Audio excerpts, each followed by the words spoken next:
Let's just start with the TikTok case study.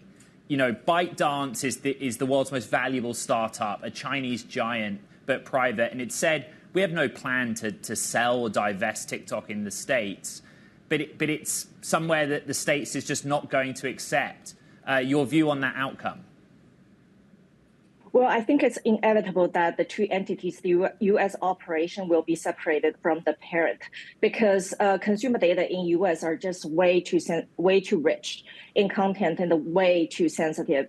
For the same token, I mean, I just think the recent announcement of Tesla and Baidu is a very case-specific situation. It's not applicable to sort of a broad de-escalating tension between the U.S. and China argument.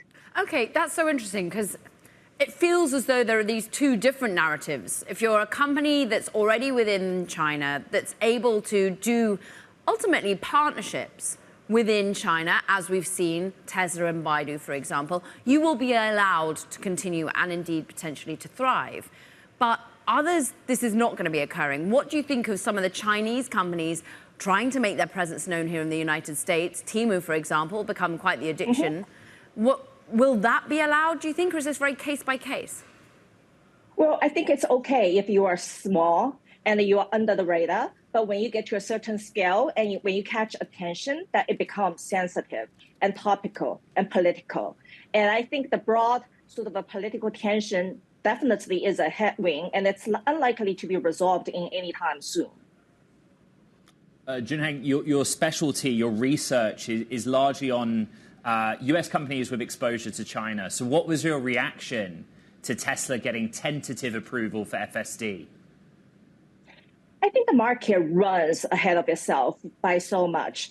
The partnership, you can say it's a milestone, but it's really light in the terms. So think about 25 years ago when Ford, GM, BMW, Mercedes came to China. So they need to have a joint venture to gain the license or ability to manufacture and sell cars in China. So in this case, it's kind of similar. So Tesla is a foreign entity. To be able to collect data and do what it does in the US, which is autonomous driving, it needs a local partner. So in this case, it's Baidu. It can be anyone. So Baidu will be storing all the data Tesla collects on the road and supervise the data usage and filter it before the data gets returned to Tesla for computing. And what we do not know, and it's critical to this puzzle, is that how the data will be computed, whether it's onshore or offshore, and using what capability. So, I mean, I think that's the critical piece that's missing, and yet the market just runs ahead of itself.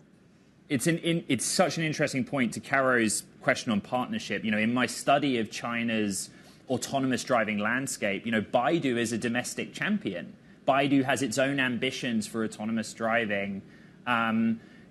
And Tesla could have gone with anyone, as you point out. Why do you think they went with Baidu as opposed to another robotaxi company? I think it could be anyone. It could be Baidu, it could be Tencent, it could be any mapping company. Baidu is just the gatekeeper on behalf of the government. And what's also unknown is whether this kickoff of FSD program in China, whether it's broadly applicable to all Tesla vehicles on the road in China, or whether it's just applicable to a group of demo fleet, which is about a couple of dozens, driving Baidu stuff, supervising or understanding the data collection process. That's unknown, and that's critical. And it's critical for its longer-term value as a business that's going to be standing apart from other auto companies, legacy businesses, because of its AI plan. And I'm interested, therefore, whether you think there's that much value with what's just gone on between Tesla and China, and or if that's a sacrifice that ultimately has to be made.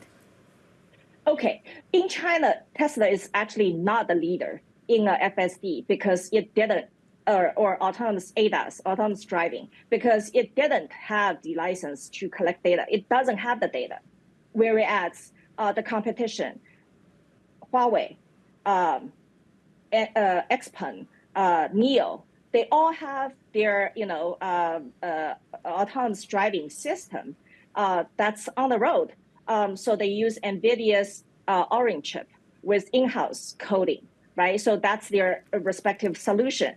So I think this partnership is Beijing expressing sort of a relaxation of discrimination against American companies. Say, now we allow you to have access to the mapping data under the supervision of a Chinese entity. And you can, make good use of the data so that you are on the equal footing with your competition in China. That's the extent of it.